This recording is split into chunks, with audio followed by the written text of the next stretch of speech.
to say the least. Successful event. And I think that's one of the key factors is who's in your circle. Say is that I think as you get older and more mature, that circle that you're talking about actually gets smaller. And I know in my early career, I did a lot of stuff for nothing. There was no, let's step up a little bit, let's raise our game. And I think that's what we've done.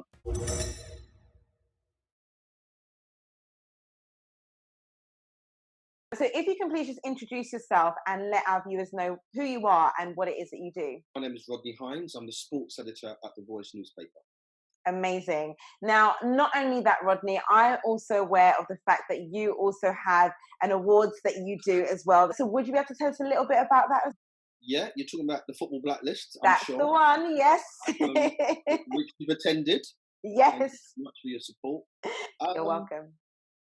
I think really what I'd say about the Football Blacklist is that it's just a spin-off to the things that I've done over the years. I think the Football Blacklist recognises people from our community within football. And while it's very easy to recognise the Raheem Sterlings and the big names like that, what we decided to do, me and my business partner, Leon Mann, what we decided to do was recognise people that are administrators, they're in coaching, they're in management, etc., etc. So what we do, courtesy of The Voice, we publish the list every year. And then we have the awards presentation ceremony later in the year. And for me, when I do hang up my laptop or my pen, it will be one of those things that I say, yeah, you've left some legacy there. Yes. And what we want to do with the Football Blacklist is very much get it to the level of the Mobos and the Emmys, the Grammys, all those sort of like really big award ceremonies. I think we're on the way. We've had some tremendous support from the Premier League over the years. Amazing. We hope that can continue. We know there's other people chomping at the bit as well, taking some interest. We just want to recognise those people that don't get the love, for the want of a better term. When the awards comes together, it's a really powerful evening, because it's not too often that black people come together. Certainly not the football industry come together.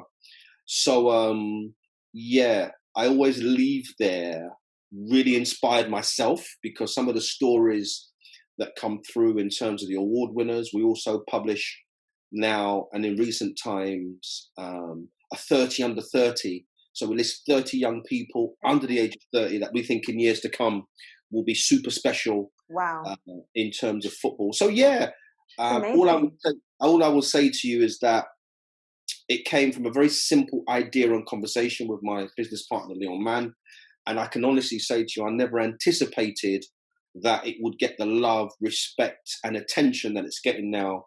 It's about the young people and the mature people doing great work within football. Absolutely. I think that's incredible. And that's exactly what we need to see more of is, people creating platforms to uplift others in the Black community who perhaps would not normally get that kind of light shone upon them. And I think it's fantastic. And you mentioned the idea with your business partner. I mean, how did that actually come about? How did you have the idea and then actually make that a tangible award ceremony? How did that transition take place? Well, I think anyone that knows me knows that I try and keep my stuff very, very simple. And it was a case of myself and Leon having a conversation in my office one day, many, many moons ago. And we were just kicking around a few ideas. He was looking for opportunity as well. We said, why don't we just put a list together? I mean, the Times has a rich list, doesn't it? Yes. And other people do lists. And people love lists because they can look at it very quickly to see what they're earning. You don't need long narrative for a list. So we kicked it about. We thought between us it was a good idea. And sometimes when you think something's a good idea, it then obviously needs other people to take it to another level. Yeah. Leon has been fantastic. He's been the energy behind it happening and growing the way it has. Obviously, it's associated with The Voice, so that helps in terms of getting around to a lot of numbers. It took a lot of hard graft. Yeah. It took a lot of knocking on doors. It took a lot of getting rejection. But we believed in ourselves and we believed in the concept. You don't need to have a sexy postcode or lots of money behind you to make your dreams come true.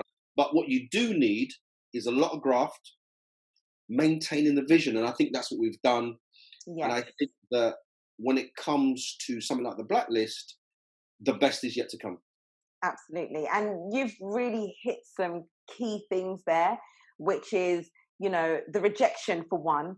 Rejection is always going to happen in every single capacity in our lives, no matter what we do. And I think that a lot of the time, that is the fear that people have that actually prevents them from going forward. So, how do you handle the rejection? And what are some of the things that you probably have in your mind that's kind of like, if I get rejected, this is how I come up from the rejection and keep moving forward? I mean, I've got to pay respect and homage to my family and my parents because they told me and showed me and encouraged me that anything's possible. Yeah. And I think if you have that mindset, it then becomes so. What do, Raquel? I deal with rejection and I just continue. I try not to dwell on it. I think that's important. I think if you dwell on it, you can lose time, days, weeks, months, years in certain people's cases. Yeah. I tend to find that if I get rejection, I go again very quickly. Mhm. I sort of really push on. I have very little formal qualification that I can call upon. But what I do have is what I call tenacity, one of my Yeah. favorite words. And I feel that if I do get rejected, it doesn't define me. Yes. Doesn't mean Yes. I've got to mope around for the next 6 years. What it does actually do for someone like me with my psyche is just push me on. Yeah. I think my family has been really good to me. While I know a lot of people and I'm associated with a lot of people, I've got a really small but positive core group of friends, male and female, Yeah. who I spend time with, and we don't necessarily have to talk about sport. We can talk about life. We can talk about other issues, and they're as good for me as anybody else. So I think that's important. I think who you spend your time with and how they live their own lives Yes. has been good for me as well when I'm dealing with other issues. I think that's one of the key factors is who's in your circle and Hmm. who you have conversations with, because Hmm. it is those conversations that will enable an individual to keep moving forward. But like you said there, you don't dwell on it, and that Yeah. is something that a lot of people do. It doesn't define you. I'd probably say it refines who you are and what you're doing, as One opposed thing, to defining you. one thing I'd like to say is that I think as Yeah. you get older and more mature, your that circle that you're talking about actually gets smaller. Yes. And I think that's certain people I describe, they fall off the edge of the world. And it Mm. happens, people get married, children, divorces, they travel.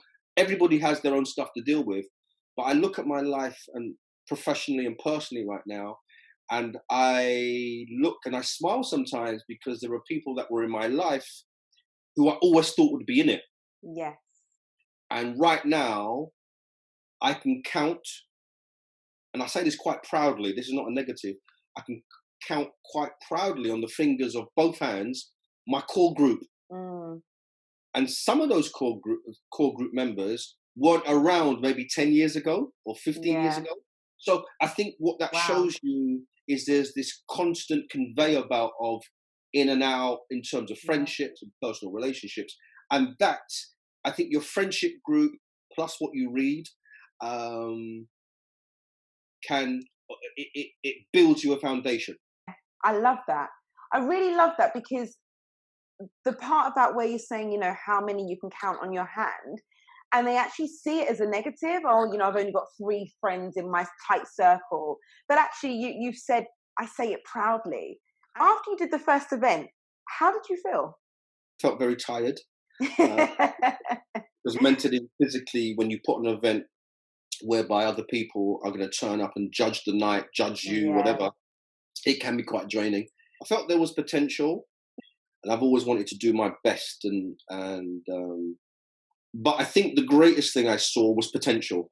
What that potential does, it's another level of fuel. The potential then says, boy, let's make the next one better. Let's step up a little bit, let's raise our game. And I think that's what we've done. Now, you mentioned that you have your business partner who you do the event with. And for those aspiring, entrepreneurs who are watching this, some of them may be told, you cannot do this on your own. As we know, we can't do a lot of things on our own. We do need a team. How did you pick your team? How did you pick your business partner? Because I think that's really crucial. Do you know what it is, Raquel? I don't even think we chose each other. I just think we magnetized to each other. We resonated. I mean, when we had that initial meeting many, many years ago, it wasn't to talk about doing something together. It was just talking, as I said, quite literally coming together and just kicking things about.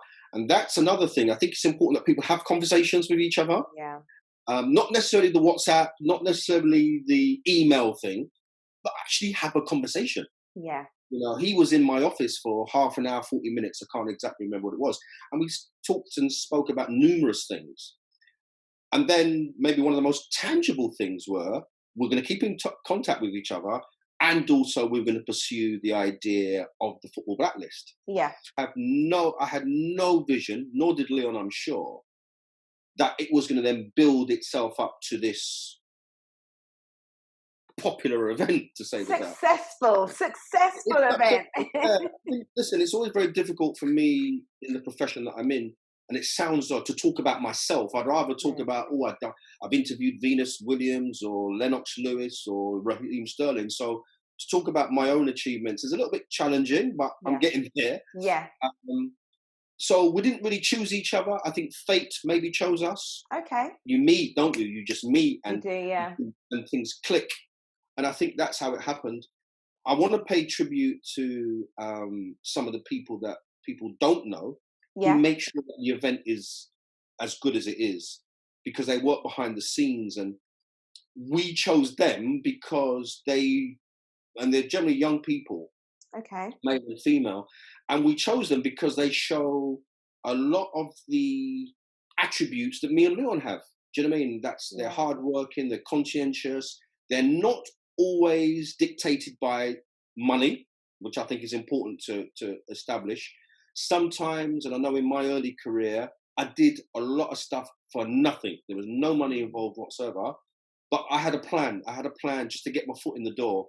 And then when you get your foot in the door, then you can start talking about money once you establish what you're about. Off the back of that, I think money is an important topic to speak on briefly, because I think that sometimes is the big issue that people place upon themselves when starting a new business, is they think about the money that they don't have to get the business where it needs to be. Those that are working towards starting up something should look at that. Do you feel it's necessary that, they've got all of these frills ready and good to go before the business starts? Every individual has to deal with the money factor based on their own merits. I was okay in terms of money, so I could take a few gambles. Not everybody's in that privileged position to do that. I think if you're going to use money as your sole motivator, you could be hugely disappointed, because it may not come in at all. It may not come in at the speed or the sum that you want it to come in at. So I'm old school to some degree. I look at graft as my own currency, because I know it's a feeling, it's a vibe. My parents taught me that generation and that generation just after, and that core group that I told you, nobody in my circle expect something for nothing. They're all grafters in their own way. Yeah. You know what I mean? So that's why they're in my circle and I'm in theirs. So I think if you're going to be focused on money, and obviously we need to live and to pay our rent and our mortgage, whatever, and to eat, it's important. But I think it's about the individual merit. And I think if you can put money slightly lower down on the agenda when you're first starting, you may give yourself a little bit more longevity.